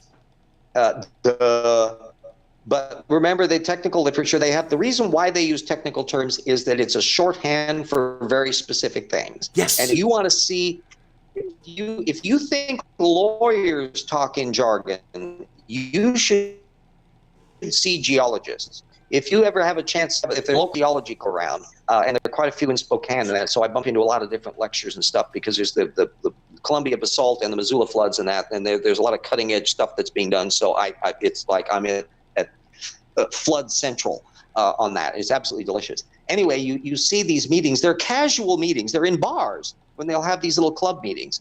And after they're finished with the hamburger and the French fries, the guy will come up and they'll be talking about the thing. And boy, it's heavy with jargon. They don't make any attempt to dumb this down for their audience. They are assuming that they're talking to other geologists. Mm-hmm, and so somebody will stand and they will be talking about, well, do you think pyroclasts are going to be so-and-so in an anticline? Really? and you have to go, you're writing down these little terms there because they're talking in the very specifics. And I've never seen a discipline that can be so meticulous in paying no attention to what things are for a public audience, that they're talking shop talk. But you would find the same thing if you had car mechanics talking about a particular technical thing. This is not unique, or for that matter, sports. If you started talking about particular soccer moves and they're not going to try to explain this in the way layman going to use terminology that's familiar to it. So it's not unique to the sciences. It's just that they got their own special terminology, right? And you can find it out. It's not magic, and the advantage of it is that everything that you study and learn improves your case. And what you want when you're dealing in the lion's den with the creationist is you want to be comfortable with the technical subjects. You want to know the material well enough that you can't be sandbagged easily. Oh, I just cringe when I see Standing for Truth or Kent Hovind or somebody debating somebody, and you get this vacuous view from the pro-evolution person and saying, well, I don't really know much about that subject, but I don't really understand that material. And then I go, why are you debate then? They're playing right into the anti-evolutionist game that way. Yeah. And so the fence straddler is seeing jargon and science material being spewed by his, and the other person too inept that we just heard is a shell game and fog bank. It's not real science. Yeah. And if you aren't up at a level to where you can do that, you can't bullshit me on technical terminology if I'm debating with somebody. If you want to bring it on, I love it when somebody will start bringing up the Cambrian explosion in a Twitter debate. And I'm going, ooh, let's talk the Cambrians. You want to talk about chelicerates and basal chordates? Bring it on. Suddenly they talk about Cambrian. Yeah, and here's the interesting thing. I mean, I almost hate to say this, but you really need to. If you're going to be in a contentious discussion with an anti-evolutionist or a creationist, whatever, you've got to be able to speak confidently, because that's what they rely on. That's what their audience is after. And you need to know your material. Don't lose your temper. If there's only one circumstance where I lost a temper, and it wasn't in a debate, it was in a conversation. It involved Nephilim free, because it's I easy made the to mistake lose of your going in temper with Nephi. he likes to have, because he's a hyper presuppositionalist, and he will just hammer away with the same point over and over and over again. Excuse me, we've answered this. You don't like my answer, but stop asking the same question. Yeah. And it drove me nuts. But this was a thing where he controls the venue. It's his life, and therefore he controls the thing in a way that's different from a debating context. He's behaves a little better, because even though modern day hysteria would say, Nephi, we've discussed that, let's move on to the next point in the discussion. So he moderated fairly well on that. But in a debating context, you want to be so comfortable with the same that you're not thrown out by blessing, you're not thrown out by rhetoric. And ideally, anybody's really studied most creationists, these are not fonts of originality. They have their pattern, they have their rote talking points. Standing for Truth is the same shtick over and over and over again. If you can't get ahead of this twerp, you have no business opening your mouth. Yeah. Oh my! I found a couple interesting so people it's just over a in the matter side. of preparation, reading. Okay, you sort of fell off the edge of the table. Do they have any questions for me? Yeah, anybody out in the audience, if you've got some questions, or another way or have they been brought to complete? The other thing that we could conceivably do, I don't know how much time and battery capacity you have. We could. I have 47%. Okay, because the other thing we could so conceivably we can go a do little. Yeah, I don't know if you were. Excuse me for a second. Damn it! I quit smoking almost a year ago, and I'm still clearing out my lungs. I don't know if you had the time or capacity to stick around for an after show where people can be on the panel and ask you questions directly. Um, I don't know how you feel about Oh, that. I would at that point. Yeah, and then we got other stuff that we're going to visit somebody's garden and stuff today. So, and we still have to eat and things. There's all sorts Okay, of stuff. fine. Okay. So that's no problem at all. I mean, your schedule is It'd definitely. be fun at some time. Once I'm back into Japan, I would love to do a live chat thing where we've got more of an interaction thing where we've got people asking questions on stuff. But Yeah, okay. it's something that source methods shouldn't be intimidating to people, and it should be fundamental. Another thing that I've been trying to make a big deal about is to get more media into the methods as well. Way too many examples of source methods opportunities are missed by reporters who ask for the person's opinion, not how they arrived at the opinion Right. in terms of their method. Right. And so there was a perfect example of that was on climate change, where I think it was Chris Cuomo who was interviewing a guy from New Jersey on the thing about climate. And the guy from New Jersey was saying, oh, that there are plenty of scientists that disagree with climate change. And at that point, a methods question would have been such as, and how did you check that they knew what they were doing? And yes. it would have been interesting to have seen the guy go into stall mode on that one. But instead, the subject got deflected because then the Cuomo said, well, how do you deal with the consensus? A political perceptual issue, not a floor or a source. Then the little twerp responded, well, the science consensus used to be that the earth was flat. And Cuomo then let that one ride. Well, actually, no. The science consensus was not that. First of all, it wasn't science in those days. And to the extent that there were science in the Greek times, they were pretty well confirmed that the Earth was a sphere.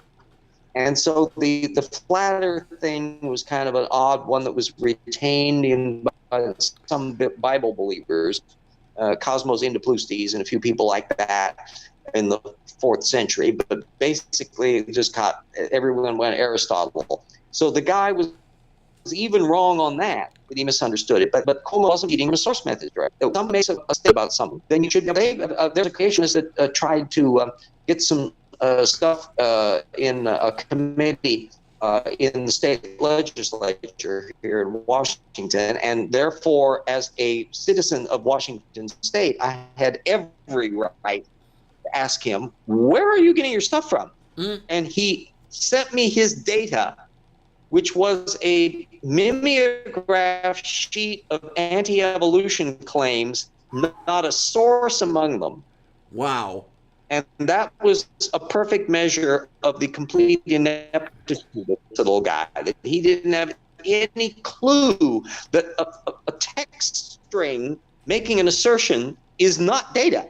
Yes, absolutely. And this guy, well, of course, I saw there's a guy that in various of these state legislatures, and every year they'll put the same legislation, and watch that. But it still indicates that these are people who still get elected, and and that tells you a lot about their local constituency. But even though if they're not creationists, they still may be tokens. And so you fully, I lobbed her the brand that came out of the National Partisan Committee there that analyzed the impact of the 2017 Ryan Trump tax cuts and how it had done nothing of what it was claimed to have done. They had the numbers on it now. That it did not improve economic wages. It actually, the court income tax thing just led to people retrenching and sending dividends out and all that. It didn't cause more investment or hiring and all that. You can look at the numbers, the government statistic numbers. And so I made a point that I wanted Kathy McMorris Rodgers to have that paper. So I tweeted it to her. And whether or not she ever bothers to read it is another matter. But I tweeted the link to her. And then later on, just a couple days ago, she was linking how tax caused banks who give their bonuses out and all that. It was very self-serving and very limited. And I said, excuse me, an editorial in the New York Post? No. Here, have you forgotten this paper on this subject that says the opposite? You need to do that data. You need to account for it. You need to accommodate it. And I don't think you will. I wanted everybody that follows Kathy McMorris Rodgers to see that point again, so that maybe some of them will follow up on it and we'll get things going on there. Indeed. We can all do this together, gang. Yes, and source methods for. And so I use the same source methods now. Politics is science. Indeed, and yeah, it's coming near the simple top. As that. There's only one standard of sound reasoning, and nothing. Indeed, it's coming near the top of the hour. So one thing I will ask you: can you tell everybody what you're up to in the near future? What you've got coming for us? Okay. At the moment, Jackson Weed and I are continuing racing forward on the Rocks Were There book, which is disintegrating the Answers in Genesis book series. Nobody's done a full analysis of all of this before, and the moment he suggested doing this book together, I go, yeah, that's actually perfect, because there have been relatively little criticism of a lot of these issues. Jeffrey Tompkins has only gotten scattershot stuff, John Sanford and others. So we're basically dismantling this, and we'll be hitting a colossal amount of material, so that this book will be able to draw on that, and hopefully get that out by the end of the year. Plus, hopefully we'll get the second Fogg novel. And I'm looking forward to that too, because you mentioned the Evolution Slam Dunk. There is also the book that RJ has written, the fiction, the Paralogs of Phileas Fogg. And Amazon offers them as a pair. It's fiction. Okay. That's a perfect thing. You fiction and then nonfiction, and they're both witty. Get a double feature there at Amazon.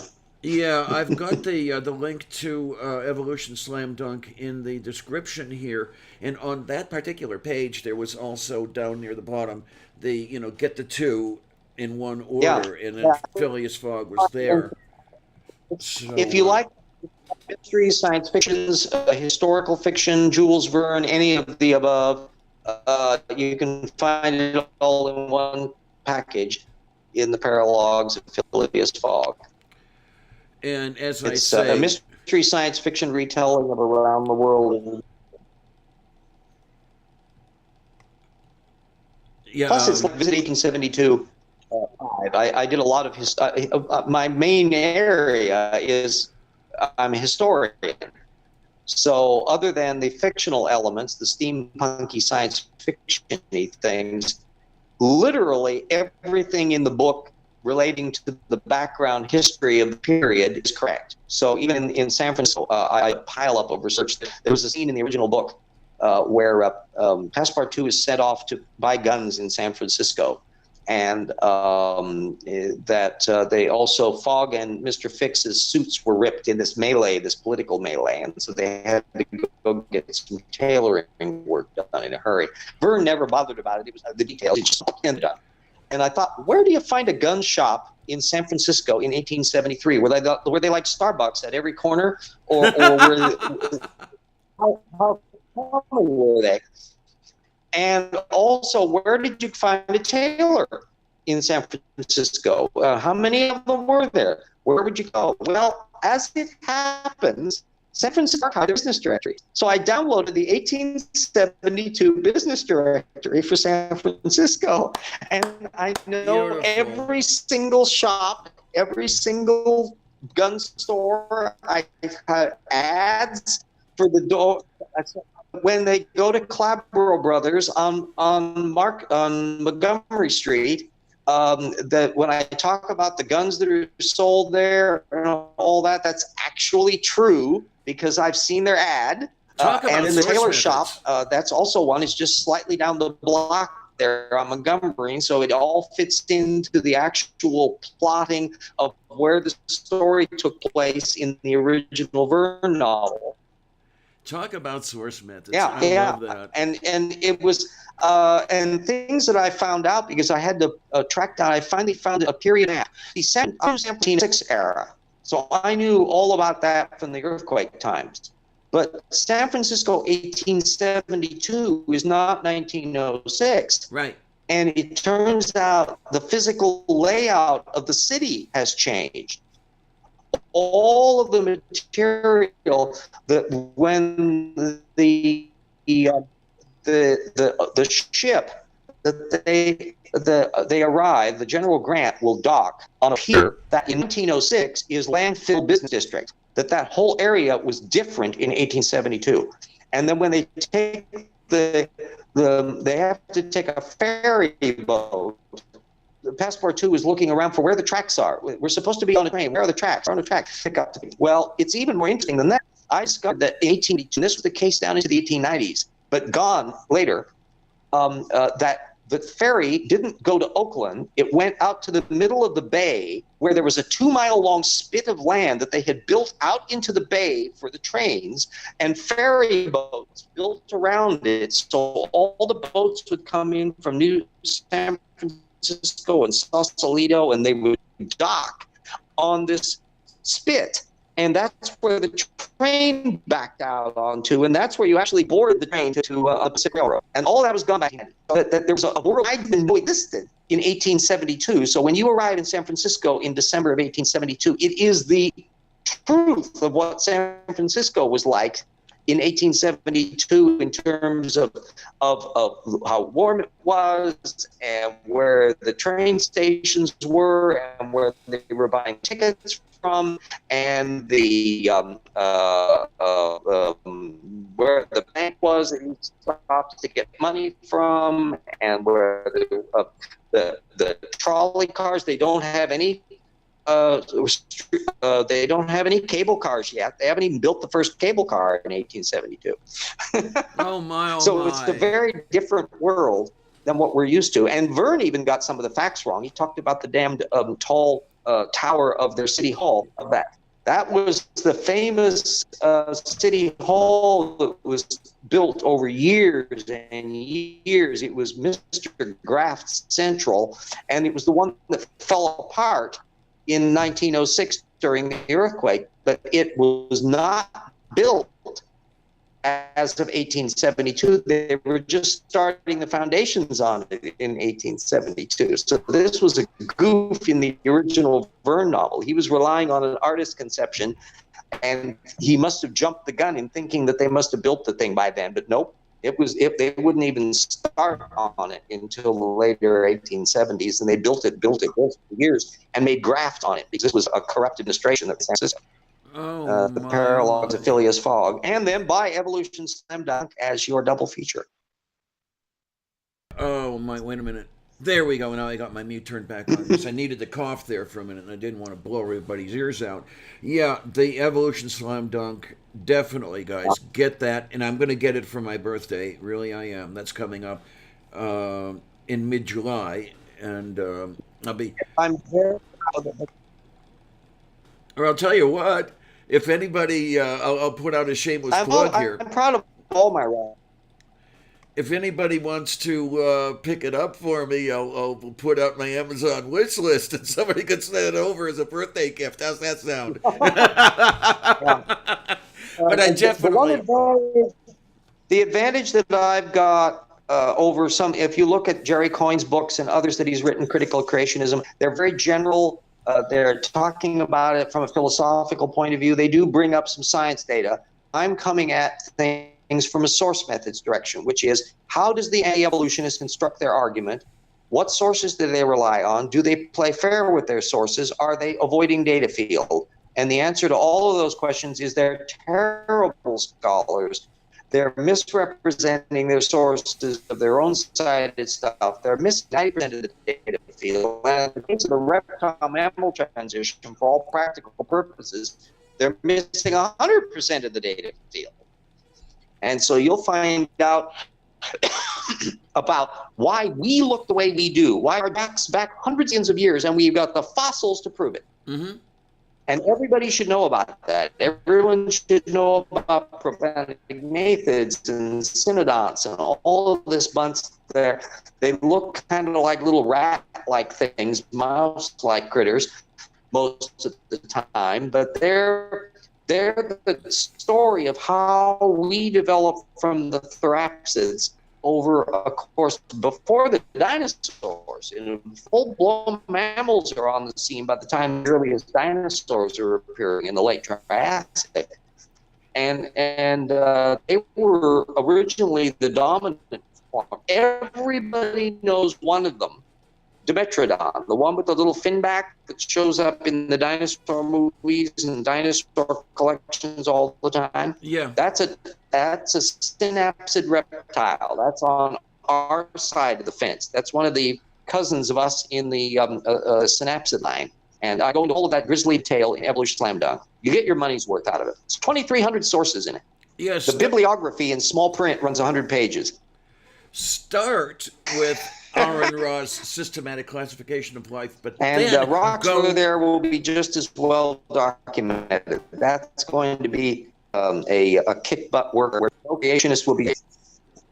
But then after you're finished with Aaron Ra, go over to RJ and get all the details. Yeah, I wish Aaron Ra would do more source methods, but. Okay. And there's the side issue is that you can find out from Aaron Ra what the science data are. What you won't see how M. Aaron tried to work his way through one of the therapsid families, the Cassiids, or how John Woodmarapp tried to dismiss the cladistic papers on the reptile mammal transition and screws up his data, or how Michael Denton tried to deflect it in his 2016 book. It's very up-to-date material. And if anybody needs to have a thing to push them over the edge, at Amazon, you can read paleontologist Christine Janis's review of the book. And her only criticism was it needed pictures. That's why she didn't give it 5 stars. But everything else about it, she called it an incredible tour de force. And you can read why she found it so incredibly powerful work. And I hadn't even known that she had got the book on her own. Until I became friends with her on Facebook, and I found out that I mentioned, I've written this book on Amazon, so I had to prod her a little bit on it, but she put her review up on there. Anyway, my battery is getting super low. Okay. We've certainly covered a bunch of subjects here. Yes, we have. I hope everybody has found it entertaining and informative. And source methods rocks. Yes, and we're definitely going to have to come back on with a panel discussion to go into more detail. That'll be into the future. Yeah. If you've got the time, I've got the bandwidth.